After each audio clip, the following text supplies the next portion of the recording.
Shalom and welcome to 2 Minutes of Torah. This year is entitled Parshat Shelach, concept of a lazy workaholic. Is it an oxymoron, and how does it connect to Shelach? So when we think about the Meraglim, we can certainly accuse them of a lot of things. Lack of bitachon, lacking optimism, too pessimistic, not seeing the full picture, too attached to their jobs. You can say a lot of different things. But the Midrash, Bamidbar Rabbah, adds in something else. It says atzlut, quotes the pasuk of Mishlei, and associates the pasuk talking about an atzlan, a lazy person, with the Meraglim. An obvious question is, Meraglim are lazy? Where do you see laziness?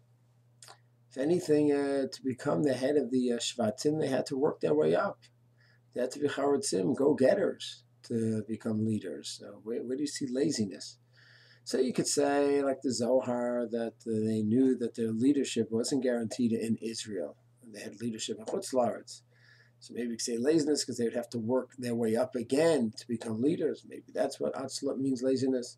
Maybe you'll say they knew that in Israel you're going to have to work the ground, have tzahal, an army, an economy. So they were lazy. They didn't want to be involved in that. They wanted to have the simple life in the Midrash. Certainly good answers.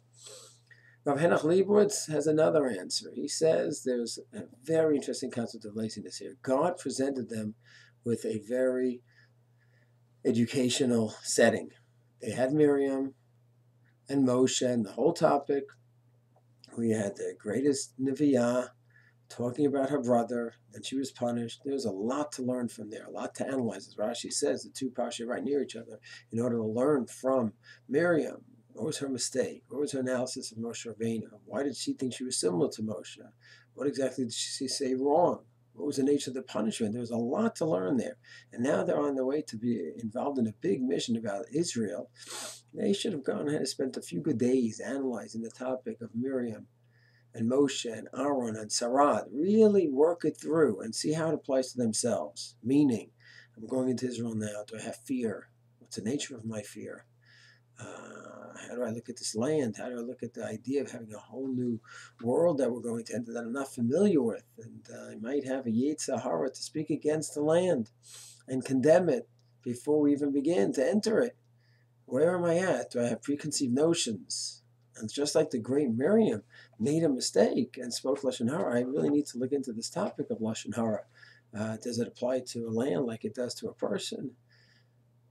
Maybe halachically it's different, but there's certain similarities. You have to work through the topic and learn and really do some serious soul searching. There's some topics that you just learn, and you learn a Gemara about tefillin and the order of tefillin and the Rashi Rabbeinu Tam. It's not an area that people are usually biased one way or another. Just learn the sugya and that's it. Most Gemaras are that way. But over here, this sugya is a sugya that they're very much biased and they have their own feelings. And these kind of sugyas, where you have an emotional investment here, you have to really learn the sugya and abstract and then apply it to yourself.